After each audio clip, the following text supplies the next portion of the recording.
ഇപ്പോൾ ഇടതുപക്ഷത്ത് വർക്ക് ചെയ്യുന്ന ഒരു മുസ്ലിം കമ്മ്യൂണിറ്റിയിൽപ്പെട്ട ഒരു വ്യക്തിയെ സംബന്ധിച്ചിടത്തോളം അല്ലെങ്കിൽ ക്രിസ്ത്യൻ കമ്മ്യൂണിറ്റിയിൽപ്പെട്ട ഒരു വളരെ വർഷങ്ങളായി ഒരുപക്ഷെ അദ്ദേഹം ഇടതുപക്ഷത്തോട് ചേർന്ന് പോകുന്ന അല്ലെങ്കിൽ അവർ ഇടതുപക്ഷത്തിൽ വിശ്വസിക്കുന്ന ഒരാളായിരിക്കും. പക്ഷേ ഈ തെരഞ്ഞെടുപ്പിൽ എനിക്ക് തോന്നുന്നു ആ വോട്ട് തീർച്ചയായിട്ടും അത് വിജയിക്കാൻ സാധ്യതയുള്ള വ്യക്തിയിലേക്ക് കേന്ദ്രീകരിക്കപ്പെടും എന്നുള്ളതാണ്, ബി ജെ പിക്ക് എതിരായി. ഇപ്പം communist party B J P Hindutva politics ഉപയോഗിക്കുന്നത് പോലെ ഇടക്കാലത്ത് തീർച്ചയായിട്ടും ഇടതുപക്ഷ പ്രസ്ഥാനങ്ങൾ മൈനോറിറ്റി പൊളിറ്റിക്സിനെ അപ്പീസ് ചെയ്തു കേരളത്തിൽ. ഇത് പറയുന്നതിന് നമ്മൾ എന്തിനാണ് മടി കാണിക്കുന്നത്? അങ്ങനെ ചെയ്തിട്ടില്ലേ? തെരഞ്ഞെടുപ്പ് കൂട്ടുകെട്ടുകൾ അങ്ങനെ ആയിരുന്നില്ലേ? നേട്ടം ആർക്കാണെന്നാണ് ചോദ്യം. അത് യു ഡി എഫിന് പോകുമോ അതോ എൽ ഡി എഫിന് പോകുമോ എന്ന് ചോദിച്ചാൽ അവിടെ സംഭവിക്കുക വിജയസാധ്യതയുള്ള ആ മണ്ഡലത്തിൽ വിജയസാധ്യത ഉള്ളവർക്ക് പോകും എന്നാണ്. അതായത് എങ്ങനെയാണോ പൊതുജനങ്ങളുടെ ഇടയിൽ ഫീൽ ചെയ്യുന്നത് അങ്ങനെ പോകും എന്നാണ്. നമസ്കാരം. ഇനി 1.25 മാസം കൂട്ടലും കിഴിക്കലും ഒക്കെ ആയിട്ടാണ് കാര്യങ്ങൾ പോവുക. കഴിഞ്ഞ ദിവസം നടന്ന പോളിങ്ങിൽ 2019 വളരെ കുറവായിട്ടുള്ള പോളിംഗാണ് കേരളത്തിൽ നടന്നിട്ടുള്ളത്. അപ്പോൾ മുന്നണികളുടെ കണക്ക് കൂട്ടലുകൾ തെറ്റുന്ന ഒരു സാഹചര്യത്തിലേക്കാണോ കേരളത്തിലെ കാര്യങ്ങൾ നീങ്ങുന്നത്? ഈ അവസരത്തിൽ രാഷ്ട്രീയ നിരീക്ഷകനായ ഡോക്ടർ അനിൽകുമാർ പി മലയാളി വാർത്തയോടെ ചേരുകയാണ്. സ്വാഗതം ശ്രീ അനിൽകുമാർ. നമസ്കാരം.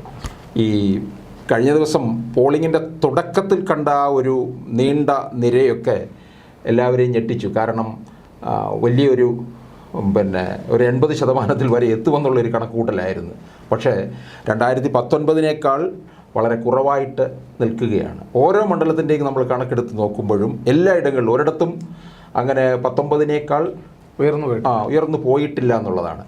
അപ്പോൾ ഇപ്പോൾ നമുക്കറിയാം ചില മണ്ഡലങ്ങൾ ഏതാണ്ട് ഒരു 6-7 മണ്ഡലങ്ങളിലൊക്കെ ശക്തമായ ത്രികോണ മത്സരമാണ്. അപ്പോൾ ഇത് ഈ വോട്ടിംഗ് ശതമാനം ത്രികോണ മത്സരം വന്നിരിക്കുന്ന ഒരു സാഹചര്യവും ഏത് തരത്തിലായിരിക്കും മാറുക എന്നുള്ളത്? ശരിക്കും ഇതിനകത്ത് 2 ഘടകങ്ങളുണ്ട്. നമ്മൾ പരമ്പരാഗതമായി വിലയിരുത്തിയാൽ സാധാരണ പൊതുവേ കണ്ടുവരുന്നൊരു കാര്യമെന്ന് പറയുന്നത് വോട്ടിംഗ് ശതമാനത്തിൽ കുറവ് വന്നാൽ അത് എൽ ഡി എഫിന് ഗുണം ചെയ്യും, വോട്ടിംഗ് ശതമാനത്തിൽ വർധനവിന് വന്നാൽ യു ഡി എഫിന് ഗുണം ചെയ്യും എന്ന ഒരു വിലയിരുത്തലുണ്ടായിരുന്നു. എന്നാൽ 80-കൾക്ക് ശേഷം പൊതുവെ പലപ്പോഴും മാറിയും തിരിഞ്ഞുമൊക്കെ വന്നിട്ടുണ്ട്. വളരെ ചെറിയ ഭൂരിപക്ഷം അല്ലെങ്കിൽ ചെറിയ വോട്ടിംഗ് ശതമാനം ഉണ്ടായിരുന്ന സമയത്തിടയ്ക്ക് എൽ ഡി എഫിന് വളരെ കുറച്ച് സീറ്റ് കിട്ടിയിട്ടുള്ളൂ, ആ സമയം യു ഡി എഫിന് വളരെ സീറ്റ് കിട്ടിയ സന്ദർഭങ്ങളുണ്ട്. ആ ഒരു വിലയിരുത്തൽ ഇപ്പോൾ സാധ്യമല്ല എന്നുള്ളതാണ് ആദ്യമേ പറയാനുള്ളത്. അതായത് വോട്ടിംഗ് ശതമാനത്തിൻ്റെ അടിസ്ഥാനത്തിൽ പൊതുവായൊരു വിലയിരുത്തൽ ഇപ്പോൾ സാധ്യമല്ല. അങ്ങനെ പറയാനുള്ള കാരണം ചില സ്ഥലങ്ങളിലെ രാഷ്ട്രീയ സമവാക്യങ്ങൾ മാറി മറിഞ്ഞതുകൊണ്ടാണ്. മുൻപ് കേരളം ഒരു പരമ്പരാഗതമായി തന്നെ ഒരു ബൈപോളാർ പൊളിറ്റിക്സിലായിരുന്നു. 2 മുന്നണികൾ തമ്മിൽ ഉള്ള അധികാര മത്സരം കേന്ദ്രീകരിക്കുന്ന ഇരുധ്രുവ രാഷ്ട്രീയത്തിൻ്റെ ഒരു രാഷ്ട്രീയമായിരുന്നു നമുക്കുണ്ടായിരുന്നു. അവിടെ നമുക്ക് ഏറെക്കുറെ കുറച്ചുകൂടെ കൃത്യമായിട്ട് പറയാമായിരുന്നു. പക്ഷെ അത് മാറി മൂന്നാമതൊരു മുന്നണിയോ പാർട്ടിയോ ഒക്കെ ഈ സ്ഥാനത്തേക്ക് കടന്നു വരുമ്പോൾ സ്വാഭാവികമായിട്ടും ഇങ്ങനൊരു വിശകലനത്തിന് പിന്നീട് പ്രസക്തിയില്ല എന്നുള്ളതാണ്.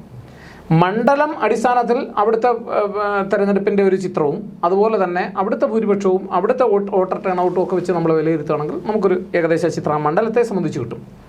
പൊതുവായി വോട്ടർ ടേൺ ഔട്ടിൻ്റെ അടിസ്ഥാനത്തിൽ ഇത് ആർക്ക് ഗുണം ചെയ്യുമെന്ന് ചോദിച്ചാൽ അത് പറയാൻ സാധ്യമല്ല. പക്ഷെ ആരെ ദോഷകരമായി ബാധിക്കാൻ സാധ്യതയുണ്ട് എന്ന് നമുക്ക് പറയാൻ പറ്റും. കാരണം ആര് വിജയിക്കുമെന്ന് പറയാൻ പറ്റാത്തതിൻ്റെ ഒരു കാരണം എന്ന് പറയുന്നത്, അല്ലെങ്കിൽ ആർക്കാണ് അതുകൊണ്ട് പ്രയോജനം സിദ്ധിക്കുക എന്ന് പറയാൻ പറ്റാത്തതിൻ്റെ കാരണം അവിടെ മറ്റൊരു മുന്നണിയും കൂടെ ഉണ്ടായതുകൊണ്ടാണ്.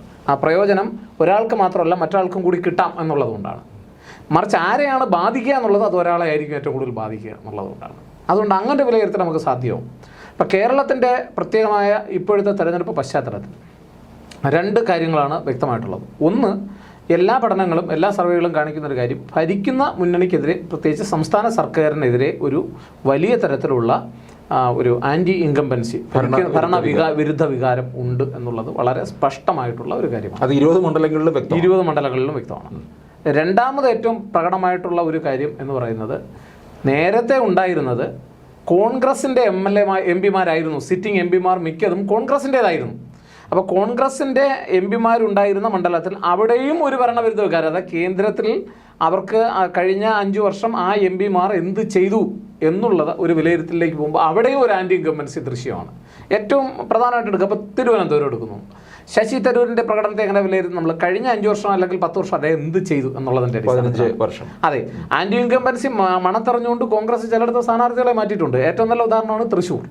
പ്രതാപനെ മാറ്റിക്കൊണ്ട് മുരളി തന്നെ ആ സ്ഥാനത്തേക്ക് കൊണ്ടുവന്നത് അതുകൊണ്ടാണ്. ഇപ്പോൾ അല്ലെങ്കിൽ മുരളീധരനെ വടകരയിൽ നിന്ന് മാറ്റാനുള്ള ഒരു കാരണവും അതാണ്. അപ്പോൾ അങ്ങനെയും ചില മാറ്റങ്ങൾ നടക്കുന്നുണ്ട്. അപ്പോൾ അതുകൊണ്ട് ഇവിടെ സംസ്ഥാനത്തിൽ മാത്രം ഒരു ആൻറ്റി ഇൻകംബൻസി പ്രകടനമൊന്നും മാത്രമല്ല, കേരളത്തിൽ അത് കേന്ദ്രത്തിനെതിരെ എന്ന് പറയാൻ പറ്റില്ല. കാരണം കേന്ദ്രമല്ലല്ലോ ഇവിടെ ഭരിക്കുന്നത്, അല്ലെങ്കിൽ അവരുടെ ആയിരുന്നില്ലല്ലോ പ്രതിനിധികൾ. അപ്പോൾ സംസ്ഥാനത്തുണ്ടായിരുന്ന ലോകസഭ MP-മാർ അവർക്കെതിരെ ഒരു ഭരണവിരുദ്ധ വികാരമുണ്ട്. അതിന് കാരണമുണ്ട്. കാരണം അവർക്കൊന്നും ചെയ്യാൻ പറ്റുന്നൊരു മന്ത്രിസഭയായിരുന്നില്ല കേന്ദ്രത്തിലുണ്ടായിരുന്നത്. അപ്പോൾ ഈ രണ്ട് കൂട്ടർക്കെതിരെയും ഭരണവിരുദ്ധ വികാരം പ്രകടമായിരുന്നത് കൊണ്ട് തന്നെ എവിടെയോ ഒരു വോട്ടിങ്ങിലൊരു ലേസിനെസ് ജനങ്ങളുടെ ഇടയിൽ വന്നിട്ടുണ്ട്. പക്ഷെ നമ്മൾ അതേ സമയം കാണേണ്ട ഒരു കാര്യം, BJPക്ക് പലയിടത്തും വോട്ട് വർദ്ധിക്കുമെന്നുള്ള സൂചനയാണ് പൊതുവെ വിലയിരുത്തപ്പെടുന്നത്.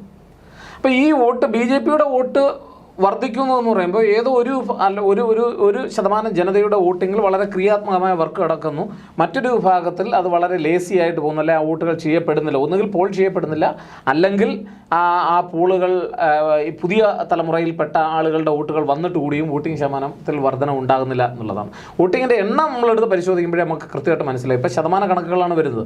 പിന്നെ നമ്മൾ ഓരോ ബൂത്തിലും എത്ര വോട്ടുകൾ നടന്നു അത് എന്നുള്ള തരത്തിലുള്ള ഒരു ഇനം തിരിച്ചുള്ള ഒരു കണക്ക് വരുമ്പോൾ കുറേ കൂടെ കൃത്യമായൊരു ചിത്രം നമുക്ക് മനസ്സിലാവും. പക്ഷെ എന്നാലും പൊതുവെ എനിക്ക് തോന്നുന്നത് ഈ ഭരണവിരുദ്ധ വികാരം എന്ന് പറയുന്നത് ജനങ്ങളെ കുറേയൊക്കെ രാഷ്ട്രീയത്തിൽ അത് തുടർച്ചയുണ്ടാകുന്ന പ്രശ്നങ്ങളും അഴിമതികളും പ്രശ്നങ്ങളും ഒക്കെ ഈ ജനങ്ങളോട് രാഷ്ട്രീയത്തിൽ ഒരു വിരക്തി ഉണ്ടാക്കുന്നു, പ്രത്യേകിച്ച് പുതുതലമുറയിൽ ഉണ്ടാക്കുന്നു എന്നുള്ളതാണ്. ഇപ്പോൾ എനിക്ക് തോന്നുന്നത് ഈ വോട്ടിങ്ങിൽ ഏറ്റവും കൂടുതൽ തെരഞ്ഞെടുപ്പിൽ വോട്ട് ചെയ്യാതെ മാറി നിൽക്കുന്ന ഒരു വിഭാഗം എന്ന് പറയുന്നത് യുവജനങ്ങളാണെന്നാണ് എനിക്ക് തോന്നുന്നത്. കാരണം യുവജനതയുടെ ഒരു റെസ്പോൺസ് അതേസമയം തന്നെ ചില പാർട്ടികളെ സംബന്ധിച്ചിടത്തോളം അത് യുവജനങ്ങൾ അനുകൂലമാണ്. ഇപ്പോൾ ഉദാഹരണത്തിന് പൊതുവെ BJP സംബന്ധിച്ച് പറയുന്നത് യുവജനങ്ങൾ ആ പാർട്ടിക്ക് കൂടുതലായിട്ട് വോട്ട് ചെയ്യപ്പെടുന്നു എന്നുള്ളതാണ്. അപ്പം ഏതോ ഒരു ഭാഗത്ത് ഇപ്പം അത് ഒരുപക്ഷെ ഇടതുപക്ഷത്തിൻ്റെ ആയിരിക്കാം, ചിലപ്പോൾ അത് പിന്നെ കോൺഗ്രസ് പാർട്ടിയുടെ ആയിരിക്കാം, ആ വിഭാഗങ്ങളിൽ പൊതുവെ ഒരു രാഷ്ട്രീയ ഉദാസീനത നമ്മൾ കാണുന്നുണ്ട്. ഇവിടെ ഈ തെരഞ്ഞെടുപ്പിൽ പൊതുവെ UDF മെച്ചമുണ്ടാക്കുക എന്ന് തന്നെയാണ് എല്ലാവരുടെയും ഒരു വിലയിരുത്തൽ വന്നിട്ടുള്ളത്. പ്രത്യേകിച്ച് ഒരു 10, 17, 16, 17 മണ്ഡലങ്ങളിൽ UDF വിജയിച്ച് കയറും എന്നുള്ള തരത്തിലുള്ള പഠനങ്ങളും റിസൾട്ടുകളും അത് സംബന്ധിച്ചുള്ള ചർച്ചകളിലും വിശകലനങ്ങളും ഒക്കെയാണ് ഇതുവരെ വന്നിട്ടുള്ളത്. പക്ഷേ ഈ ട്രെൻഡ് പരമ്പരാഗതമായിട്ടുള്ള തിയറി അനുസരിച്ച്, സിദ്ധാന്തം അനുസരിച്ച് വിലയിരുത്തിയാൽ ഇപ്പോൾ UDFന് എതിരാണ്. പക്ഷേ അതുകൊണ്ട് മാത്രം നമുക്ക് UDF ഇവിടെ പരാജയപ്പെടും, അല്ലെങ്കിൽ UDFന് ആയിരിക്കും ഇത് ബാധിക്കുക എന്ന് പറയാൻ കഴിയില്ല. ഇത് എനിക്ക് തോന്നുന്നു എല്ലാ മുന്നണികളെയും ബാധിക്കാനുള്ള സാധ്യതയുണ്ട്. പക്ഷേ ഈ ഭരണവിരുദ്ധ വികാരം ഉള്ള സ്ഥിതിക്ക് തീർച്ചയായിട്ടും ഇനിയിപ്പോൾ UDFനെ ഒന്ന് പരീക്ഷിക്കാം എന്ന് കരുതുമോ, അതോ ഈ മൂന്നാമത് നിൽക്കുന്ന NDA പരിഗണിക്കുമോ? അതാണ് ഞാൻ പറഞ്ഞ പ്രശ്നം ഇരിക്കുന്നത്. ഭരണവിരുദ്ധ വികാരം എന്ന് പറയാൻ രണ്ടിടത്തുണ്ട്. ഇപ്പം നമ്മൾ UDFനെ പരിഗണിക്കുമെന്ന് ചോദിച്ചാലുള്ള പ്രശ്നം അവിടെയും ഭരണവിരുദ്ധ വികാരം വരുന്നു എന്നുള്ളതാണ്. കാരണം അവരുടെ MP-മാരാണ് കേരളത്തിൽ ബഹുഭൂരിപക്ഷവും 19 മണ്ഡലങ്ങളിലും ഉണ്ടായിരുന്നത്. അപ്പോൾ അതുകൊണ്ട് തന്നെ അവർക്കെതിരെയും ആൻറ്റി ഇൻകംബൻസി പലയിടത്തും ഉണ്ട്. ഇപ്പോൾ ഏത് സ്ഥാനാർത്ഥി ഇടതുപക്ഷത്തിൻ്റെ കോൺഗ്രസിൻ്റെ ഏത് സിറ്റിംഗ് MP-മാരെ എടുത്ത് നോക്കിയാലും അവർക്കെതിരെ നേരിയൊരു ഭരണവിരുദ്ധ വികാരം നമുക്ക് കാണാനായിട്ട് കഴിയും. അതില്ലാത്ത MP-മാരില്ല എന്നുള്ളതാണ്. അപ്പോൾ അത്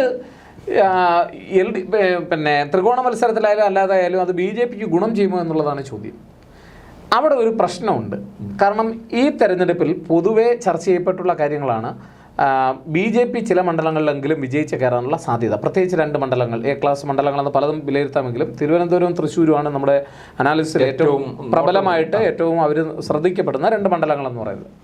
അപ്പോൾ ഈ ഒരു മണ്ഡലമെങ്കിലും ഇവിടെ നിന്ന് വിജയിച്ച് കയറിയാൽ കേരളത്തിൻ്റെ രാഷ്ട്രീയ ഭൂമികയിൽ വലിയ മാറ്റങ്ങൾ ഉണ്ടാക്കും എന്നുള്ളൊരു തോന്നൽ ഈ രാഷ്ട്രീയ പ്രവർത്തകർക്കുണ്ട്, രാഷ്ട്രീയ നേതാക്കന്മാർക്കുണ്ട്. അത് UDFിലും 2 മുന്നണികളിലുമുണ്ട്. അപ്പോൾ അതുകൊണ്ട് അത് 2 മുന്നണികൾ മാത്രമല്ല, ചില കമ്മ്യൂണിറ്റികളുടെ ഇടയിലുമുണ്ട്, മൈനോറിറ്റി വിഭാഗങ്ങൾ ചിലർ പ്രത്യേകിച്ചുമുണ്ട്. ഏതെങ്കിലും ഒരർത്ഥത്തിൽ ഒരു സീറ്റെങ്കിലും വന്നാൽ കേരളത്തിൻ്റെ രാഷ്ട്രീയ ഭൂമികയിൽ മാറ്റം വരുമെന്നും അതുകൊണ്ട് ഒരു കാരണവശാലും BJP വിജയിക്കുന്നത് അപകടം ചെയ്യുമെന്നുള്ള തരത്തിൽ ബ്ലോക്കായി ചിന്തിച്ച് വോട്ട് ചെയ്യുന്ന മൈനോറിറ്റി വിഭാഗങ്ങൾ കേരളത്തിലുണ്ട്. അപ്പോൾ അതുകൊണ്ട് തന്നെ അതിപ്പോൾ BJP പറയാം അങ്ങനെയൊന്നും ഇല്ല എന്ന് പൊതുവെ വിലയിരുത്തുമെങ്കിലും എനിക്ക് തോന്നുന്നില്ല. അങ്ങനെ ഇപ്പം വളരെ വളരെ അപൂർവമായിട്ട് ഏതെങ്കിലും മൈനോറിറ്റിയിൽ നിന്ന് ഏതെങ്കിലും വോട്ടുകൾ കിട്ടിയാലായി BJPക്ക് എന്ന് തന്നെയാണ് കരുതുന്നത്. അതിൻ്റെ കാരണം ഈ ഒരു അസംഷനെയാണ്. അത് 1-2 സ്ഥലത്ത് BJP വിജയിക്കും എന്നുള്ളത് കൊണ്ടല്ല, മറിച്ച് ഒരു കാരണവശാലും ഇത് ജയിച്ചാൽ ഇത് അപകടം ചെയ്യുമെന്നുള്ള തരത്തിലൊരു തോന്നൽ മൈനോറിറ്റി കമ്മ്യൂണിറ്റിയുടെ ഇടയിൽ സൃഷ്ടിക്കുവാൻ പൊതുവെയുള്ള ചർച്ചകൾക്ക് കഴിഞ്ഞു എന്നുള്ളതാണ്. അതുകൊണ്ട് നേട്ടമാർക്കാണെന്നാണ് ചോദ്യം. അത് UDFന് പോകുമോ അതോ LDFന് പോകുമോ എന്ന് ചോദിച്ചാൽ അവിടെ സംഭവിക്കുക വിജയസാധ്യതയുള്ള ആ മണ്ഡലത്തിൽ വിജയസാധ്യത ഉള്ളവർക്ക് പോകും എന്നാണ് അതായത് എങ്ങനെയാണോ പൊതുജനങ്ങളുടെ ഇടയിൽ ഫീൽ ചെയ്യുന്നത് അങ്ങനെ പോകും എന്നാണ് എനിക്ക് തോന്നുന്നത്. അല്ലാതെ ഇപ്പം മോദി 3ാം വട്ടവും വരും എന്നുള്ള ഒരു അസംഷൻ ഉണ്ട്, തീർച്ചയായിട്ടും. പക്ഷെ ആ സാഹചര്യത്തിൽ എന്നാൽ അങ്ങനെയാകട്ടെ എന്ന് കേരളത്തിലും കരുതുന്നില്ല. അങ്ങനെ കരുതുന്നില്ല, അത് തീർച്ചയായിട്ടും ഇല്ല. അങ്ങനെ കരുതുന്ന ഒരു വിഭാഗമുണ്ട്. ഇപ്പം പ്രത്യേകിച്ച് എഡ്യൂക്കേറ്റഡ് ആയിട്ടുള്ള അല്ലെന്നുണ്ടെങ്കിൽ ടെക്നോക്രാറ്റുകളായിട്ടുള്ള ഒരു വിഭാഗം, അല്ലെന്നുണ്ടെങ്കിൽ എലൈറ്റ് ആയിട്ടുള്ള ബിസിനസ് ക്ലാസ് സെക്ഷൻസ്, അല്ലെങ്കിൽ ഒരു എലൈറ്റ് കമ്മ്യൂണിറ്റി, എലൈറ്റ് എന്ന് നമ്മൾ വിളിക്കുന്ന സമൂഹത്തിലെ ഒരു വരേണ്യ വർഗം എന്ന് പറയുന്നത്. അപ്പോൾ അങ്ങനെയുള്ള ഒരു വിഭാഗത്തെ സംബന്ധിച്ചിടത്തോളം അവർക്ക് ഒരു മാറ്റം ഉണ്ടാവണമെന്നൊക്കെയുള്ള ഒരു ആഗ്രഹമുണ്ട്. അവർ മാറി ചിന്തിക്കുകയും ചെയ്യുന്നുണ്ട്. അതൊരു കമ്മ്യൂണിറ്റി വൈസ് എടുത്ത് നോക്കിയാൽ അതിനകത്തൊക്കെ ഷിഫ്റ്റ് വരുന്നുണ്ട്. പക്ഷെ മറിച്ച് കുറേ കൂടി അടുത്തേക്ക് പോകുന്ന, അല്ലെങ്കിൽ ഒരു പല മൈനോറിറ്റി കമ്മ്യൂണിറ്റികളും എടുത്ത് നോക്കിക്കഴിഞ്ഞാൽ, അത് പ്രത്യേകിച്ച് മുസ്ലിം കമ്മ്യൂണിറ്റി എടുത്ത് നോക്കിക്കഴിഞ്ഞാൽ, അല്ലെങ്കിൽ ക്രിസ്ത്യൻ്റെ വിവിധ അവാന്തര വിഭാഗങ്ങൾ എടുത്ത് നോക്കിയാൽ, ഇതൊക്കെ എടുത്ത് പരിശോധിച്ചാൽ അതിൽ നിന്ന് എനിക്ക് തോന്നുന്നില്ല ഒരു വലിയ നേട്ടം BJP ഉണ്ടാക്കുമെന്നുണ്ട്. അതേസമയം ഹിന്ദു വോട്ടുകളുടെ ഇടയിൽ വലിയ മാറ്റങ്ങൾ അങ്ങോട്ടും ഇങ്ങോട്ടും നടക്കുന്നു എന്നുള്ളതാണ്. ഉദാഹരണം ഈഴവ കമ്മ്യൂണിറ്റിയിൽ നിന്ന് ധാരാളം വോട്ടുകൾ BJPയിലേക്ക് പോകാനുള്ള സാധ്യത ഈ തെരഞ്ഞെടുപ്പിൽ വളരെ പ്രകടമാണ്. ഇത് നമ്മുടെ അസംഷനാണ് പറയുന്നത്. ഇതൊക്കെ ശാസ്ത്രീയമായി സമൂഹത്തിൽ പഠനം നടത്തി എല്ലാ തെളിവിൻ്റെ അടിസ്ഥാനത്തിൽ പറയുന്നില്ല, അല്ലെങ്കിൽ പൊതുവായി ചില നിരീക്ഷണങ്ങളുടെ അടിസ്ഥാനത്തിൽ പറയുന്നതാണ്. ചില പഠനങ്ങളും നടത്തിയിട്ടുണ്ട്. അപ്പോൾ അതിനകത്തൊക്കെ ഈഴവ കമ്മ്യൂണിറ്റിയുടെ ഇടയിൽ ഒരു വിഭാഗം വോട്ടുകൾ, അതുപോലെ തന്നെ നായർ കമ്മ്യൂണിറ്റിയുടെ വിഭാഗങ്ങളിൽ നിന്നുള്ള വോട്ടുകൾ, ഇതിനകത്തൊക്കെ തീർച്ചയായിട്ടും BJPയിലേക്ക് വോട്ട് പോയാൽ കൊള്ളാം. ചോദിച്ച ഒരു ചോദ്യം ഉണ്ടല്ലോ, ഇങ്ങനെ മറ്റൊരു സർക്കാർ വന്നാൽ, BJP സർക്കാർ 3-0 വന്നാൽ നല്ലതാകില്ലേ എന്നൊരു ചോദ്യത്തിന് അവർക്കതേന്ന് ഉത്തരവുണ്ടെങ്കിൽ, ആ ഉത്തരം മൈനോറിറ്റി കമ്മ്യൂണിറ്റിയുടെയിലേക്ക് വരുമ്പോൾ ഒരു കാരണവശാലും അതിന് അനുവദിക്കില്ല എന്നുള്ളൊരു തോന്നലാണ്. ഇത് ഞാൻ എടുത്തു പറയാനുള്ള കാരണം, തീരദേശ മേഖലകൾ പലയിടത്തും ശക്തമായ പോളിംഗ് നടന്നിട്ടുണ്ട്, നല്ല പോളിംഗ് നടന്നിട്ടുണ്ട്. അവിടെയാണ് നമ്മൾ നോക്കേണ്ടത്. അപ്പം റെസ്പോണ്ട് ചെയ്യേണ്ടുന്ന ചില വിഭാഗങ്ങൾ കൃത്യമായി റെസ്പോണ്ട് ചെയ്യുന്നുണ്ട് എന്നുള്ളതാണ്. അപ്പോൾ അത് എനിക്ക് മറ്റൊരു ഏത് വഴിക്ക് തിരിയുമെന്നുള്ളതാണ്. അതെ, മറ്റൊരു തോന്നി എനിക്ക് ഓപ്പണായിട്ട് ഞാനങ്ങ് പറയണം. അതൊരു ജാതി വർഗീയത വളർത്താനൊന്നുമല്ല, കാരണം പാർട്ടികളാണ് അത് ഏറ്റവും കൂടുതൽ വളർത്തുന്നത്. ഇപ്പോൾ ഇടതുപക്ഷത്ത് വർക്ക് ചെയ്യുന്ന ഒരു മുസ്ലിം കമ്മ്യൂണിറ്റിയിൽപ്പെട്ട ഒരു വ്യക്തിയെ സംബന്ധിച്ചിടത്തോളം, അല്ലെങ്കിൽ ക്രിസ്ത്യൻ കമ്മ്യൂണിറ്റിയിൽപ്പെട്ട വളരെ വർഷങ്ങളായി ഒരുപക്ഷെ അദ്ദേഹം ഇടതുപക്ഷത്തോട് ചേർന്ന് പോകുന്ന, അല്ലെങ്കിൽ അവർ ഇടതുപക്ഷത്തിൽ വിശ്വസിക്കുന്ന ഒരാളായിരിക്കും. പക്ഷേ ഈ തെരഞ്ഞെടുപ്പിൽ എനിക്ക് തോന്നുന്നു ആ വോട്ട് തീർച്ചയായിട്ടും അത് വിജയിക്കാൻ സാധ്യതയുള്ള വ്യക്തിയിലേക്ക് കേന്ദ്രീകരിക്കപ്പെടും എന്നുള്ളതാണ്, BJPക്ക് എതിരായി. അപ്പോൾ അങ്ങനെ വരുമ്പോൾ ആ വോട്ടുകൾ തീർച്ചയായിട്ടും UDFനും പോൾ ചെയ്യപ്പെടും എന്നാണ് വിശ്വസിക്കപ്പെടുന്നത്. അതിനൊരു സാധ്യത, ഇപ്പോൾ തെരഞ്ഞെടുപ്പ് കഴിയുന്നുണ്ട്, നമുക്കിത് പറയുന്ന കാര്യം ആരെയും സ്വാധീനിക്കാനൊന്നും പോകുന്നത്, നമുക്ക് വ്യക്തമായിട്ട് പറയാം. അതിനൊരു സാധ്യത ഉണ്ടാകുന്നുണ്ട്. അതുകൊണ്ട് UDF ഇത്തവണ പലയിടത്തും വിജയിക്കുന്നത് ഒരർത്ഥത്തിൽ പറഞ്ഞാൽ നെഗറ്റീവ് വോട്ടും ഉണ്ടായിരിക്കും. പല നെഗറ്റീവ് ഫാക്ടറും ഉണ്ട്. ഇവർ മറ്റേ ആൾ വിജയിക്കരുത് എന്ന് കരുതി ഇവർ വോട്ട് ചെയ്യുന്നതാണ്. അതാണ് ശരി. ഇപ്പം ശശി തരൂർ തിരുവനന്തപുരത്ത് ജയിക്കുന്നുണ്ടെങ്കിൽ അത് ഒരിക്കലും രാജീവ് ചന്ദ്രശേഖർ വിജയിക്കാൻ പാടില്ല എന്നതിൻ്റെ അടിസ്ഥാനത്തിൽ വിജയിപ്പിക്കുന്നതാണ്. മറിച്ച് അത് ശശി തരൂരിനുള്ളൊരു പിന്തുണയായിട്ട് എടുക്കാൻ അംഗീകാരം അല്ലാതെ. അതാണ് എനിക്ക് തോന്നുന്ന, എനിക്ക് പൊതുവായിട്ടുള്ള ഒരു നിരീക്ഷണത്തിൽ തോന്നിയതാണ്. കാരണം കോൺഗ്രസിൻ്റെ ഒരു തെരഞ്ഞെടുപ്പ് പ്രവർത്തനം കഴിഞ്ഞ വർഷമാണോ മികച്ചത്, ഈ വർഷത്താണോ മികച്ചതെന്ന് കഴിഞ്ഞാൽ ഞാൻ പറയാം കഴിഞ്ഞ വർഷമായിരുന്നു മികച്ചതെന്ന് പറയും. കാരണം കഴിഞ്ഞ വർഷം അവർ കുറെ കൂടി ഒരു ഇമോഷണൽ കണക്റ്റായിട്ട് അവർ വർക്ക് ചെയ്തു. പല സ്ഥാനാർത്ഥികളിലും പലരും വന്നു, മണ്ഡലത്തിൽ വർക്ക് ചെയ്തു. ഇത്തവണ കോൺഗ്രസിന് അങ്ങനെ വലിയൊരു ക്യാമ്പയിനൊന്നും ഞാൻ കണ്ടില്ല, വലിയ തരത്തിൽ. അതേപക്ഷേ എല്ലാ സ്ഥലത്തും കാശ് കൊണ്ട് ചെയ്യാൻ പറ്റുന്നതൊക്കെ ചെയ്തു. മറിച്ച് ആളുപയോഗിച്ച് ചെയ്യേണ്ട പ്രവർത്തനങ്ങളിൽ എത്രത്തോളം ഒരു മൊബിലൈസേഷൻ തിരുവനന്തപുരത്ത് നടന്നിട്ടുണ്ടെന്ന് ചോദിച്ചാൽ അതിൽ കുറവുണ്ട്. അതേപക്ഷേ BJP അങ്ങനെയല്ല, BJP അവിടെ നേട്ടം ഉണ്ടാക്കുന്നു. അതുകൊണ്ടാണ് ഞാൻ പറഞ്ഞത്, ട്രയാങ്കുലർ മത്സരം നടന്നെടുത്ത് വോട്ട് കുറയുന്നു എന്ന് പറഞ്ഞാൽ, ഇപ്പം തിരുവനന്തപുരം ഒരു മണ്ഡലത്തിൽ അവിടെ പോളിംഗ് ശതമാനം കുറഞ്ഞു എന്ന് പറഞ്ഞാൽ അത് എനിക്ക് തോന്നുന്നത് ഇരുമുന്നണികളെ UDFനെയും LDFനെയും ബാധിക്കും. അതുകൊണ്ടാണ് ഞാൻ പറഞ്ഞത്, പൊതുവായി ഒരു വിലയിരുത്തലിന് സാധ്യതയില്ല, മണ്ഡലം അടിസ്ഥാനത്തിൽ നമുക്ക് വിലയിരുത്താം. ഇപ്പം തിരുവനന്തപുരത്ത് വോട്ടിംഗ് ശതമാനം കുറഞ്ഞാൽ ആരെ ബാധിക്കുമെന്ന് ചോദിച്ചാൽ സ്വാഭാവികമായിട്ടും BJPയുടെ വോട്ടുകളൊക്കെ പരമാവധി പോൾ ചെയ്യും തിരുവനന്തപുരത്ത്, അതിൽ സംശയമൊന്നും വേണ്ട. കാരണം അവരുടെ ഇടയിൽ മന്ദീഭവിക്കത്തക്കതായിട്ടുള്ള കാര്യങ്ങളൊന്നും ഉണ്ടെന്ന് എനിക്ക് തോന്നുന്നില്ല. പിന്നെ ഈ രാഷ്ട്രീയ നേതൃത്വത്തെ സംബന്ധിച്ചിടത്തോളം രാജീവ് ചന്ദ്രശേഖറിന് പണി കൊടുക്കാമെന്നുള്ളൊരു തോന്നലൊന്നും BJPയുടെ ഭാഗത്ത് നിന്ന് വരുമെന്ന് എനിക്ക് തോന്നുന്നില്ല. കാരണം അവരുടെ കേന്ദ്രത്തിൽ അത് അങ്ങനെ ഒരു സംഭവം ഉണ്ടായാൽ അത് മണത്ത് പിടിക്കാൻ കഴിവുള്ള സംവിധാനം രാജീവ് ചന്ദ്രശേഖരനുണ്ട്. അത് ഏതൊരു നേതാവിനെയും പ്രതികൂലമായി ബാധിക്കുമെന്നറിയാം. അപ്പോൾ അതുകൊണ്ട് BJPയുടെ ഭാഗത്ത് അങ്ങനെ ഒരു ആത്മഹത്യകരമായ പ്രവർത്തനം തിരുവനന്തപുരത്ത് ഉണ്ടാവില്ല, ഉറപ്പായിട്ട് നമുക്ക് വിശ്വസിക്കാം. മുൻകാലങ്ങളിൽ അത് ഉണ്ടായിട്ടുണ്ട്. മുൻകാലങ്ങളിൽ ഉണ്ടായിട്ടുണ്ടോ, കുമ്മൻ രാജശേഖരൻ മത്സരിക്കുന്ന സമയത്ത് അത് ഉണ്ടായിട്ടുണ്ട്. നമുക്കത് പറയുന്നതിൽ മടിയൊന്നുമില്ല. BJPക്ക് പണ്ടേ അങ്ങനെയുള്ളൊരു പേരുദോഷമുണ്ട്. അത് ചില മണ്ഡലങ്ങളിലെങ്കിലും അറിഞ്ഞോ അറിയാതെ സംഭവിക്കുകയും ചെയ്യുന്നുണ്ട്. പക്ഷേ അത് രാജീവ് ചന്ദ്രശേഖരൻ്റെ കാര്യത്തിൽ സംഭവിക്കുന്നത്. അപ്പോൾ ആരുടെ ഭാഗത്തായിരിക്കും വോട്ട് കുറഞ്ഞത്? അത് LDFനെയും UDFനെയും ഒരുപോലെ ബാധിക്കും. ഇപ്പോൾ എൻ്റെ മറ്റൊരു ചോദ്യമുണ്ട്. ഇപ്പോൾ പന്ന്യൻ രവീന്ദ്രൻ എന്ന് പറയുന്നത് വളരെ നല്ല ഒരു ആർക്കും അദ്ദേഹത്തിൻ്റെ രാഷ്ട്രീയ ധാർമ്മികതയെക്കുറിച്ച് ഒരു ചോദ്യവും ഈ പറയുന്ന രാജീവ് ചന്ദ്രശേഖരനോ അതുപോലെ തന്നെ സ്ഥാനാർത്ഥിയെ മത്സരിക്കുന്ന ശശി തരൂരിനോ അദ്ദേഹത്തിൻ്റെ രാഷ്ട്രീയ ധാർമ്മികതയെ ചോദ്യം ചെയ്തുകൊണ്ട് ഒരു സ്റ്റേറ്റ്മെൻറ്റ് പോലും നടത്താൻ കഴിയുമെന്ന് എനിക്ക് തോന്നുന്നില്ല. കാരണം വ്യക്തിപരമായി അദ്ദേഹം എല്ലാവർക്കും അംഗീകരിക്കപ്പെടുന്ന ഒരു നല്ല രാഷ്ട്രീയ നേതാവാണ്. പക്ഷെ പ്രശ്നം കമ്മ്യൂണിസ്റ്റുകാർ പോലും ഇപ്പോൾ ആലോചിക്കും, ഞാൻ പോയി രാജീവ് ചന്ദ്രശേഖറിന് വോട്ട് കൊടുക്കാൻ എനിക്ക് മടി, ശശി തരൂരിന് വോട്ട് കൊടുക്കാൻ മടി, ഇദ്ദേഹം ജയിക്കത്തുമില്ല, ഞാൻ പോകുന്നില്ല എന്ന് ചിന്തിക്കുന്നവരുണ്ടാകാം. എൻ്റെ അസംഷനാണ് ഞാൻ പറഞ്ഞത്. അങ്ങനെ ഒരു അപ്പതി ചിലപ്പോൾ ലെഫ്റ്റിൻ്റെ ഇടയ്ക്ക് വരാനുള്ള സാധ്യത ഞാൻ കാണുന്നുണ്ട്. പോളിംഗ് കുറഞ്ഞതിനകത്ത് ഇങ്ങനെയുള്ള അങ്ങനെ വരാമെന്നാ ഞാൻ കാലാവസ്ഥയും ഉണ്ട്. ഞാനിത് വെറുതെ പറഞ്ഞതല്ല, ഞാനിത് ചിലരോടൊക്കെ സംസാരിച്ചപ്പോൾ എനിക്ക് കിട്ടിയൊരു ഫീഡ്ബാക്കാണ്. ചില ഓട്ടോ തൊഴിലാളികളോട് നമ്മൾ ഈ പോകുന്ന സമയത്തൊക്കെ ഓട്ടോ തൊഴിലാളികളോട് ചെറിയ ചായക്കടകളിലൊക്കെ സംസാരിക്കും, ചില വണ്ടിക്കകത്ത് ബസ്സിനകത്ത് കയറി പോകുന്ന തൊട്ടടുത്തിരിക്കുന്ന ആളോട് സംസാരിക്കും. അങ്ങനെ പറഞ്ഞ ചില നിരീക്ഷണങ്ങളാണ് ഞാൻ പങ്കുവച്ചത്, അല്ലാതെ ഞാനിത് റിസർച്ച് ചെയ്ത് കണ്ടെത്തിയൊന്നുമല്ല. അപ്പോൾ അവർ പറഞ്ഞു, സാറേ ഞാൻ ഒരാൾ എന്നോട് പറഞ്ഞു, സാറേ ഞാൻ ഇത്തവണ വോട്ട് ചെയ്യാൻ പോകുന്നില്ല. ചെന്തുപറ്റി കമ്മ്യൂണിസ്റ്റ് ചിഹ്നത്തിലല്ലാതെ വേറെ വോട്ട് ചെയ്ത് ഞാൻ ഇതുവരെ പോയിട്ടില്ല, ഇത്തവണ ഞാൻ എന്തിനാ വണ്ടിക്കൂലി കളയുന്നത് എന്ന് പറഞ്ഞാൽ അദ്ദേഹത്തിന് പന്ന്യൻ രവീന്ദ്രൻ ജയിക്കുമെന്നൊരു പ്രതീക്ഷയില്ല, വേറൊരു പാർട്ടിക്ക് വോട്ട് കൊടുക്കാൻ താല്പര്യവുമില്ല, പിന്നെ എന്തിനാണ് ഞാൻ പൈസ കളഞ്ഞ അവിടം വരെ പോകുന്നതെന്ന് ചോദിക്കുന്ന ചിലരെയെങ്കിലും ഞാൻ കണ്ടു. അപ്പോൾ ഒരു പൊളിറ്റിക്കൽ അപ്പതി അവരുടെ ഇടയിൽ അതൊരു നെഗറ്റീവ്. കമ്മ്യൂണിസ്റ്റുകാരുടെ അങ്ങനെ പരമ്പരാഗതമായിട്ടുള്ള കമ്മ്യൂണിസ്റ്റുകാരുടെ ഇടയിൽ തന്നെയും ഈ ഒരു ഭരണവിരുദ്ധ വികാരം നിൽക്കുന്നു. അതെ, തീർച്ചയായിട്ടും ഉണ്ട്. അത് ഭരണവിരുദ്ധ വികാരം വളരെ ശക്തമായിട്ടുണ്ട് എന്നാണ്. അപ്പോൾ അതുകൊണ്ട് ഈ വോട്ടിംഗ് ട്രെൻഡ് കുറഞ്ഞാലും കൂടിയാലും ഒക്കെ ഈ മുന്നണി സംവിധാനങ്ങളെ വെച്ച് അനലൈസ് ചെയ്യുന്നത് ഇത്തവണ തെരഞ്ഞെടുപ്പിൽ ഈ പ്രത്യേകിച്ച് ട്രയാങ്കുലർ കോൺസ്റ്റിറ്റ്യുവൻസികളിൽ വളരെ പാടാണ് നമുക്ക് വിലയിരുത്താൻ. അങ്ങനെ നടത്തുന്നത് അത് പരമ്പരാഗതമായ സിദ്ധാന്തം ഉപയോഗിച്ച് നടത്തുന്ന മണ്ടത്തരമെന്നേ ഞാൻ പറയും. കാരണം ഈ തെരഞ്ഞെടുപ്പിൻ്റെ ഭൂമിക മാറി. ഇപ്പം തെരഞ്ഞെടുപ്പിൽ 3 മുന്നണികൾ ശക്തമായിട്ട് മത്സരിക്കുന്ന സമയത്ത് അവിടെ കുറഞ്ഞിട്ടുണ്ടെങ്കിൽ അവിടെ ഇതുവരെ അധികാരത്തിൽ വരാത്തൊരു മുന്നണിക്ക് വോട്ട് കുറയില്ല. അതാണ് നമ്മൾ വിലയിരുത്തേണ്ടത്. അപ്പം അധികാരത്തിൽ ഒരിക്കൽ പോലും അധികാരത്തിൽ വരാത്ത ഒരു മുന്നണിയുടെ വോട്ട് കുറയേണ്ട ഒരു സാഹചര്യം അവിടെ ഇല്ല. ഇപ്പം BJPക്ക് തിരുവനന്തപുരത്ത് അല്ലെങ്കിൽ പിന്നെ സുരേഷ് ഗോപിക്ക് തിരുവനന്തപുരത്ത് പാർട്ടി വോട്ടുകൾ കുറയേണ്ടുന്നൊരു സാഹചര്യം ഇല്ല. അപ്പോൾ അത് ആരെയായിരിക്കും ബാധിക്കും? അത് സ്വാഭാവികമായിട്ട് UDFന് മാത്രം നമുക്ക് പറയാൻ കഴിയില്ല, അത് LDFനെയും ബാധിക്കും.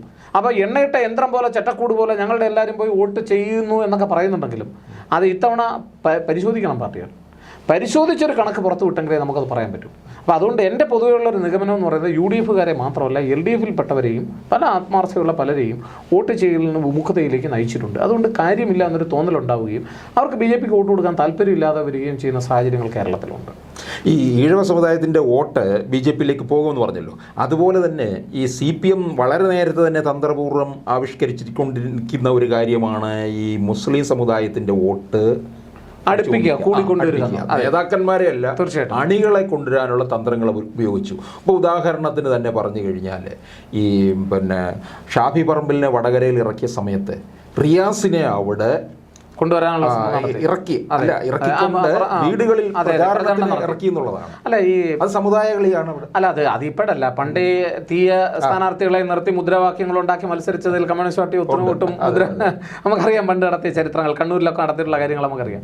അപ്പം അവിടെ ഒരു ഈ കമ്മ്യൂണിസ്റ്റ് പാർട്ടികളെ സംബന്ധിച്ചിടത്തോളം തീർച്ചയായിട്ടും ഈ അവർ വളരെ എത്ര ശതമാനം ഒരു കാസ്റ്റ് കമ്മ്യൂണിറ്റി ഡാറ്റ ഒരു പ്രദേശത്തു നിന്നുണ്ടെന്ന് കൃത്യമായി ഡാറ്റ ഉള്ള ഒരേ ഒരു പാർട്ടി കമ്മ്യൂണിസ്റ്റ് പാർട്ടിയാണ് കേരളത്തിൽ.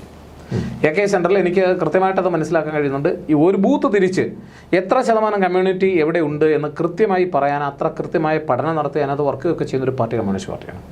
അപ്പോൾ BJPയുടെ അത്രയും കൃത്യമായ ഡാറ്റ ഉണ്ടോ എന്ന് എനിക്ക് സംശയമുണ്ട്. കോൺഗ്രസ് പാർട്ടിക്ക് ഇതൊന്നും കോഡിഫൈ ചെയ്തൊരു ഡാറ്റ ഇല്ല. അപ്പോൾ അതുകൊണ്ട് തന്നെ ഈ കാര്യങ്ങളിൽ അവർ വളരെ മിടുക്കരാണ്. അപ്പോൾ ജാതി സമവാക്യങ്ങൾ നന്നായിട്ട് രാഷ്ട്രീയത്തിൽ തെളിയിച്ച് ഉപയോഗിക്കുവാൻ കമ്മ്യൂണിസ്റ്റ് പാർട്ടിക്ക് കഴിയുന്നുണ്ട് എന്നുള്ളതാണ്. അത് തെറ്റാണോ എന്ന് ചോദിച്ചാൽ അത് എല്ലാവരും ചെയ്യുന്നൊരു കാര്യമാണ്. പറ്റുന്ന തരത്തിൽ അവർക്ക് കുറേ കൂടെ കൃത്യമായൊരു ഡാറ്റ ഉണ്ടെന്നുള്ളതാണ്.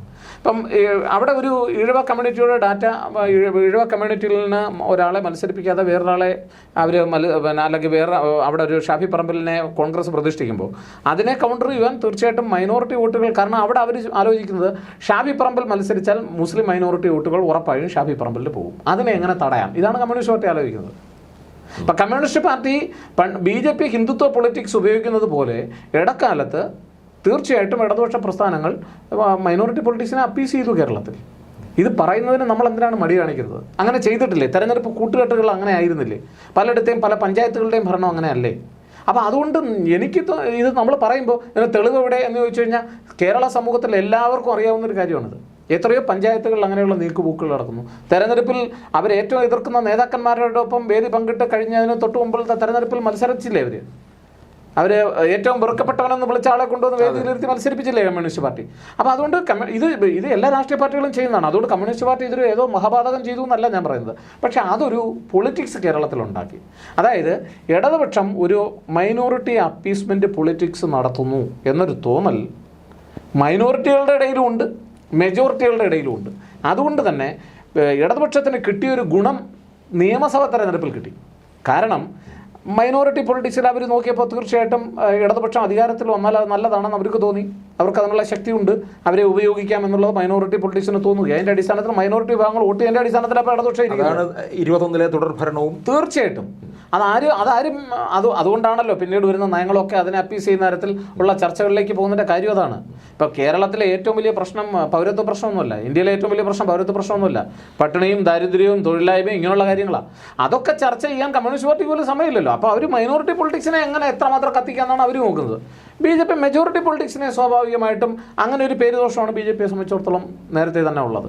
ഒരു പൊളിറ്റിക്സ് ഇത്രയും പറഞ്ഞ സാഹചര്യത്തിൽ നമ്മൾ ഈ പോളിംഗ് ശതമാനം നോക്കിക്കഴിഞ്ഞാൽ ഇപ്പോൾ കണ്ണൂരാണ് ഏറ്റവും കൂടിയ പോളിംഗ് നടന്നത്. അവിടെ ശക്തമായ മത്സരമാണ്, ത്രികോണ മത്സരം എന്ന് പറയാൻ പറ്റത്തില്ല. പക്ഷേ BJP എനിക്ക് തോന്നുന്നു 20 മണ്ഡലങ്ങളിലും BJP 2019 വോട്ട് വർധന ഉണ്ടാക്കും. അല്ല, ഇത് ഉറപ്പിച്ച് പറയണമെങ്കിൽ ഞാൻ ഈ പറയുന്ന ഡീലുകളെ സംബന്ധിച്ച് നമ്മൾ അറിയണം. ഏതെങ്കിലും മണ്ഡലങ്ങളിൽ അടിസ്ഥാനപരമായി അങ്ങനൊരു നീക്കുപോക്കുകൾ നടന്നിട്ടുണ്ടോ എന്ന് തെരഞ്ഞെടുപ്പിൻ്റെ റിസൾട്ട് വന്നേ നമുക്ക് പറയാൻ പറ്റും. ഈ ഡീലുകൾ പലപ്പോഴും നമ്മളിങ്ങനെ ഡീലുണ്ടെന്നൊക്കെ പറഞ്ഞാലും അത് പുറമേ തെളിഞ്ഞ് നടക്കാൻ സാധ്യതയാണ് ഇന്നത്തെ കാലഘട്ടത്തിൽ കേരളത്തിൽ. കാരണം ഇഷ്ടംപോലെ സോഷ്യൽ മീഡിയയുടെ അതിപ്രസരം ഉള്ള നാടാണ് കേരളം. അപ്പോൾ അതുകൊണ്ട് അവിടെ ഏതെങ്കിലും തരത്തിലൊരു വീഡിയോ സന്ദേശമോ ഒരു വാട്സാപ്പ് സന്ദേശമോ ഒരു കോളോ ഒക്കെ പോയി കഴിഞ്ഞാൽ റെക്കോർഡ് ചെയ്ത് അപ്പോഴേ ചാനലിൽ വരുന്ന സമയമാണ്. അപ്പോൾ അതുകൊണ്ട് അങ്ങനെ ഒരു മൊബിലൈസേഷനുള്ള സാധ്യത ഈ ഡീലുകളെന്ന് പറയുമ്പോൾ അത് വളരെ ഹാർഡ് കോറായിട്ടുള്ള കുറച്ച് പേരുടെ അടുത്ത് മാത്രമേ വർക്ക് ചെയ്യൂ. ഇപ്പോൾ ഒരു നേതാവ് BJPയുടെ ഒരു നേതാവിനെ കണ്ടത് തന്നെ വലിയ ചർച്ചാ വിഷയമായി ഇലക്ഷൻ്റെ വൈകുന്നേരം മുതൽ ചർച്ച തുടങ്ങിയ സംസ്ഥാനമാണ് കേരളം. അപ്പോൾ അതുകൊണ്ട് അവർക്ക് തിരിച്ചടി ഉണ്ടാകും. തീർച്ചയായിട്ടും. അപ്പോൾ അതാണ് ഞാൻ പറഞ്ഞത് ഈ ഡീലുകൾക്ക് വലിയ പ്രസക്തി അതും ഏതാണ്ട് അസ്തമിച്ചുകൊണ്ടിരിക്കുക. അത് ഒരർത്ഥത്തിൽ നല്ല സൂചനയാണ്. ഈ മീഡിയ ഇത്രയും വിജിലൻ്റ് ആയതുകൊണ്ട് ഈ രഹസ്യ ഡീലുകളൊക്കെ കുറഞ്ഞു വരുന്ന സമയമാണ്, അതവരെ ബാധിക്കും എന്നുള്ളതുകൊണ്ട്. അപ്പോൾ എനിക്ക് തോന്നുന്നത് BJPയെ സംബന്ധിച്ചിടത്തോളം 20 മണ്ഡലങ്ങളിൽ മത്സരിച്ച് അവർ അവരുടെ വോട്ടിംഗ് ശതമാനം വർദ്ധിപ്പിക്കുമോ എന്ന് നമുക്ക് പറയാം. കണ്ണൂരിലെ 76%. അല്ല, അത് എന്താണെന്ന് വെച്ച് കഴിഞ്ഞാൽ എനിക്ക് തോന്നുന്നത് അങ്ങനെ നമുക്കൊരു നിഗമനത്തിൽ എല്ലായിടത്തും ഉണ്ടാവും എന്ന് പറയാൻ പറ്റില്ല.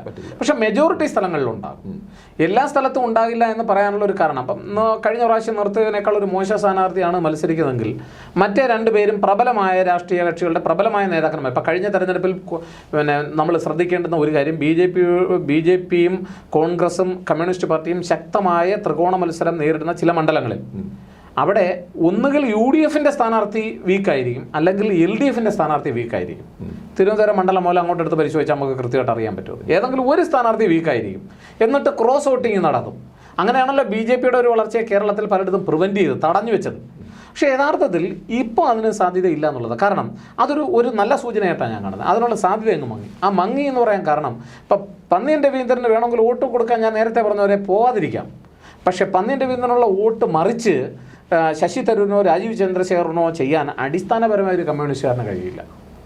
അപ്പോൾ സ്വാഭാവികമായിട്ടും എന്താ സംഭവിക്കുന്നതെന്ന് പറഞ്ഞാൽ അവിടെ ആ വോട്ടിങ്ങിൽ അപ്പതി വരാം, അതിനോടൊരു വിയോജിപ്പ് വരാം, വോട്ടിങ്ങിന് പോവാതിരിക്കാം. അത് ഈ എല്ലാ പാർട്ടികളിലും ഇത് സംഭവിച്ചിട്ടുണ്ട്, കോൺഗ്രസ്സിലും ഇത് സംഭവിച്ചിട്ടുണ്ട്. അതുകൊണ്ടാണ് ഞാൻ പറഞ്ഞത് പൊളിറ്റിക്കൽ അപ്പതി അല്ലെങ്കിൽ പൊളിറ്റിക്കലായിട്ട് ഈ വോട്ട് ചെയ്യാതെ ഉള്ള ഒരു സമീപനം, വോട്ട് ശതമാനത്തിൽ വന്ന ഒരു കുറവ്, അത് സ്വാഭാവികമായും BJPയേക്കാൾ സ്വാധീനിക്കാൻ സാധ്യതയുള്ളത് ഇടതുപക്ഷത്തിനെയും കോൺഗ്രസിനെയും ആണെന്നാണ് എൻ്റെ വിലയിരുത്തൽ. അതുപോലെ ആലപ്പുഴയിൽ നല്ല ഒരുവിധം പോളിംഗ് നടന്നിട്ടുണ്ട്. അതെ, അതെനിക്ക് തോന്നുന്നു ഈ ശോഭാ സുരേന്ദ്രൻ ഇറങ്ങിക്കഴിഞ്ഞപ്പോൾ ആലപ്പുഴ മണ്ഡലത്തിനൊരു നമ്മൾ ആലോചിച്ചു. അവിടെ ശ്രദ്ധിക്കേണ്ട ഒരു കാര്യം A ക്ലാസ് മണ്ഡലത്തിലല്ലായിരുന്നു. അല്ല, അതെനിക്ക് തോന്നുന്നു, അതാണ് ഞാൻ പറഞ്ഞത്, നമ്മുടെ ഒബ്സർവേഷൻ ശരിയായി വരുന്നൊരു മണ്ഡലമാണ്. കാരണം അവിടെ മുൻപ് വിജയിച്ച സ്ഥാനാർത്ഥി കോൺഗ്രസിൻ്റെ അല്ല, അവിടെ വിജയിച്ച സ്ഥാനാർത്ഥി കമ്മ്യൂണിസ്റ്റ് പാർട്ടിയുടേതാണ്, ഏക സീറ്റായിരുന്നു. അപ്പോൾ അവിടെ ഇത്തവണ കമ്മ്യൂണിസ്റ്റ് പാർട്ടിയുടെ സ്ഥാനാർത്ഥിയും വിജയിക്കാൻ പാടില്ല, BJPക്കും വിജയിക്കാൻ പാടില്ല. അത് കാടിളക്കിയുള്ള പ്രചരണവും നടന്നു. 3 ഒപ്പത്തിനൊപ്പം വർക്ക് ചെയ്തു. കോൺഗ്രസിൻ്റെ ഒരു ദേശീയ നേതാവ് മത്സരിക്കുന്നു. അപ്പോൾ ഒരു കാരണവശാലും അങ്ങനെ ആ മൈനോറിറ്റി പൊളിറ്റിക്സിൻ്റെ വോട്ടിംഗ് പാറ്റേൺ എങ്ങോട്ട് പോകുന്നു എന്നുള്ളത് വളരെ കൃത്യമായി ആലപ്പുഴയുടെ തെരഞ്ഞെടുപ്പിൻ്റെ റിസൾട്ട് വരുമ്പോൾ നമുക്ക് മനസ്സിലാക്കാൻ കഴിയും. അപ്പം അതുകൊണ്ടാണ് ഞാൻ വളരെ സ്ട്രോങ് ആയിട്ട് പറഞ്ഞത്, അങ്ങനെ വന്നിട്ടുള്ള എല്ലാ മണ്ഡലങ്ങളിലും വോട്ടിംഗ് ശതമാനം ഒരല്പം മെച്ചപ്പെട്ട് വന്നിട്ടുണ്ട്. കഴിഞ്ഞ പ്രാവശ്യത്തിൻ്റെ അത്രയും ഞാൻ പറയുന്നില്ല, പക്ഷേ കമ്പാരിറ്റീവ്ലി ഇപ്പം നടന്ന മറ്റു മണ്ഡലങ്ങളെ അപേക്ഷിച്ച് നോക്കുകയാണെങ്കിൽ അങ്ങനെ ഒരു വ്യത്യാസം നമുക്ക് കാണാം. വടകര പോലും അതുണ്ടല്ലോ, വടകര പോലും. കാരണം ഇടതുപക്ഷത്തിൻ്റെ സ്ഥാനാർത്ഥി വളരെ പ്രബലമായിട്ടൊരു ഇടതുപക്ഷത്തിൻ്റെ സ്ഥാനാർത്ഥി, വിജയ സാധ്യതയുള്ളൊരു സ്ഥാനാർത്ഥി, അപ്പോൾ അവിടെ വോട്ടിംഗ് ശതമാനം കൂടി.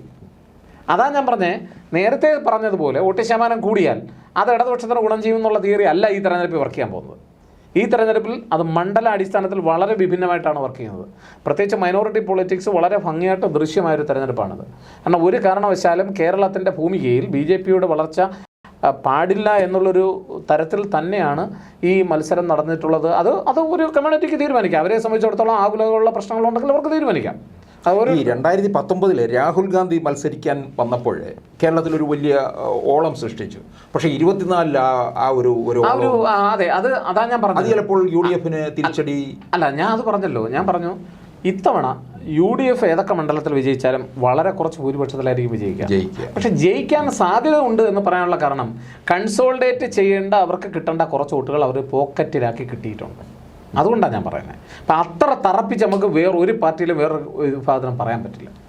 അതുകൊണ്ടാണ് ഇപ്പം നായർ വോട്ടുകൾ BJPക്ക് മാത്രം പോകുമെന്ന് ചോദിച്ചാൽ നമുക്ക് പറയാൻ പറ്റത്തില്ല. BJPക്ക് പോകാം, കോൺഗ്രസ് പാർട്ടിക്ക് പോകാം.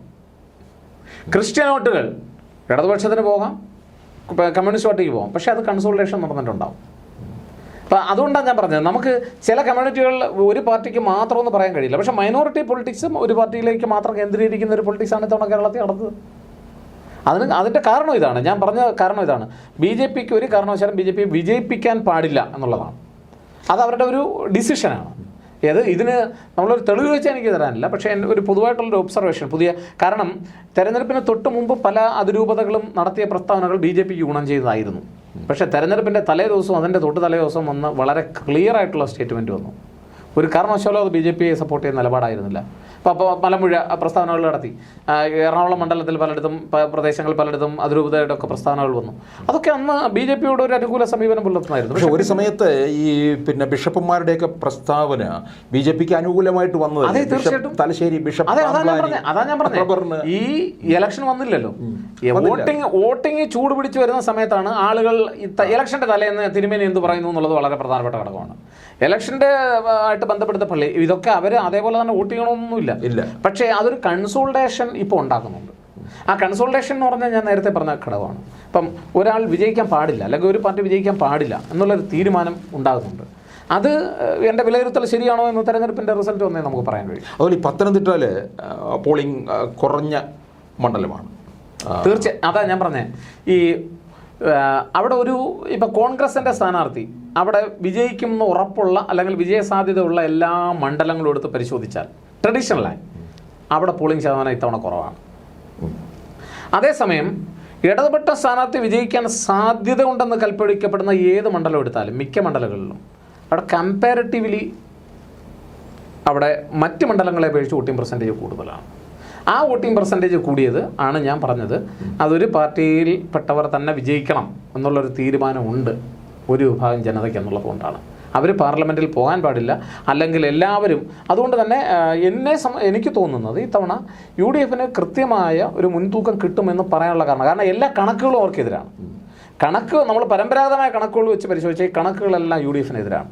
അങ്ങനെ വെച്ച് നോക്കിക്കഴിഞ്ഞാൽ ഈ തെരഞ്ഞെടുപ്പ് UDF അമ്പയെ പരാജയപ്പെടണം.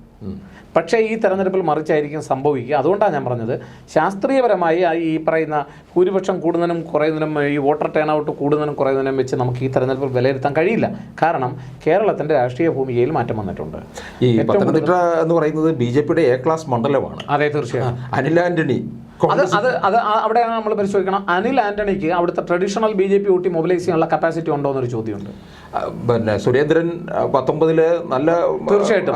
അപ്പം അങ്ങനെ ഒരു ഓളം സൃഷ്ടിക്കാൻ അനിൽ ആന്റണിക്ക് കഴിഞ്ഞു എന്ന് ഞാൻ വിശ്വസിക്കുന്നു. അന്ന് ശബരിമല യുവതീ പ്രവേശം വിഷയമായിരുന്നു. അതുകൊണ്ടാണ് ഞാൻ പറഞ്ഞത്, അങ്ങനെ ഇല്ല.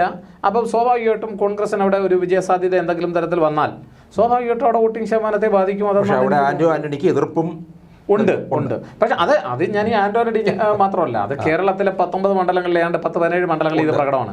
അതാ ഞാൻ പറഞ്ഞത്, കേന്ദ്രത്തിലും ഉണ്ട്, സംസ്ഥാനത്തിലും. LDF സംസ്ഥാന ആലത്തൂർ നമ്മൾ നോക്കിക്കഴിഞ്ഞാൽ രാധാകൃഷ്ണൻ നല്ല ഒരു പാർലമെന്ററിനായിട്ട് വരേണ്ട ആളുകൾ. അവിടെ ആലത്തൂരിലെ വോട്ടിംഗ് ശതമാനം എടുത്ത് പരിശോധിച്ച് നോക്കൂ. അവിടെ ഒന്ന് നോക്കൂ. ആലത്തൂർ വന്നിരിക്കുന്നത് 72.6 നോക്കൂ. ഇടതുപക്ഷത്തിന് വിജയസാധ്യത അല്പമെങ്കിലും ടൈറ്റ് മത്സരം കൊടുത്ത പ്രദേശങ്ങളിൽ അവിടെ പോളിംഗ് ശതമാനം കൂടുതലാണ്. കാരണം പറഞ്ഞാൽ കഴിഞ്ഞ പ്രാവശ്യങ്ങൾ കൂടിയെന്നല്ല, നിലവിലുള്ള മറ്റ് മണ്ഡലങ്ങളെ അപേക്ഷിച്ച് കൂടുതലാണ്. എന്ന് പറഞ്ഞാൽ അതിൻ്റെ അർത്ഥം ആ വോട്ടുകൾ കൃത്യമായി ഒരിടത്തേക്ക് പ്രഷർ ചെയ്ത് വന്നിട്ടുണ്ട് എന്നുള്ളതാണ്. അപ്പോൾ അതുകൊണ്ടാണ് ഞാൻ പറയുന്നത്, അത് കമ്മ്യൂണിസ്റ്റ് പാർട്ടിക്കായിരിക്കോ കോൺഗ്രസ് പാർട്ടിക്കായിരിക്കോ എന്ന് ഇപ്പോഴത്തെ മൈനോറിറ്റി പൊളിറ്റിക്സിന്റെ അടിസ്ഥാനത്തിൽ നമുക്ക് പറയാൻ കഴിയില്ല. പക്ഷേ അവിടെയും ആ വിജയസാധ്യത രാധാകൃഷ്ണൻ കാണുന്നുണ്ടെങ്കിൽ ഒരു ഭരണവിരുദ്ധ വികാരം അല്ല, അവിടെ രാധാകൃഷ്ണന് വിജയസാധ്യത കാണുന്നില്ല. അവിടെ ഞാൻ പറയുന്നത് LDFന്റെ ഒരു സ്ഥാനാർത്ഥി വിജയിച്ചേക്കാം എന്നുള്ളൊരു തോന്നൽ ഒരു വിഭാഗം ജനതയ്ക്കിടയ്ക്ക് വന്നിട്ടുണ്ട്. അപ്പോൾ സ്വാഭാവികമായിട്ട് അവർ പാർലമെന്റിൽ പോയിട്ട് എന്ത് ചെയ്യാൻ മോദിക്കെതിരെ എന്നുള്ളൊരു ചോദ്യം വന്നതുകൊണ്ട് ഒരു ബദൽ പൊളിറ്റിക്സിന് വോട്ട് കൊടുക്കണം എന്നുള്ള തോന്നലിൻ്റെ അടിസ്ഥാനത്തിലാണ് അങ്ങനെ ഒരു വ്യത്യാസം ഉണ്ടായതെന്നാണ് എനിക്ക് തോന്നിയിട്ടുള്ളത്. അതുകൊണ്ടാണ് ഇത്തരം സ്ഥലങ്ങളിൽ ഈ പെർസെൻറ്റേജ് ഒരല്പം സ്ട്രോങ് ആയിട്ട് നിൽക്കുന്നത്. അവിടെ BJPയുടെ സ്ഥാനാർത്ഥി സരസുവാണ്. അതെ, വോട്ട് പിടിക്കാനുള്ള വലിയ സാധ്യതയുണ്ട്. കാരണം കരുവന്നൂർ പ്രശ്നം അവിടെ നിൽക്കുന്നുണ്ട്. അതുപോലെ തൃശ്ശൂർ പൂരവും ഒക്കെ ഈ പല മണ്ഡലങ്ങളെയും സ്വാധീനിച്ചിട്ടുണ്ട്. തൃശ്ശൂരിനെയും ആലത്തൂരിനെയും ഒക്കെ സ്വാധീനിച്ചിട്ടുണ്ട്. എനിക്ക് അടിസ്ഥാനപരമായി തോന്നുന്നൊരു കാര്യം, ഈ തെരഞ്ഞെടുപ്പിൽ നമ്മൾ നേരത്തെ കരുതിയിട്ടുള്ളതുപോലെ ഈ ഒരു ബ്ലോക്ക് വോട്ട് മൊബിലൈസേഷൻ പണ്ടൊക്കെ നടക്കുന്ന കമ്മ്യൂണിസ്റ്റ് പാർട്ടിക്ക് അനുകൂലമായിട്ടാണെങ്കിൽ അത് നടക്കുന്നത് കേഡർ അണികളുടെ ഭാഗത്തു നിന്നാണ്.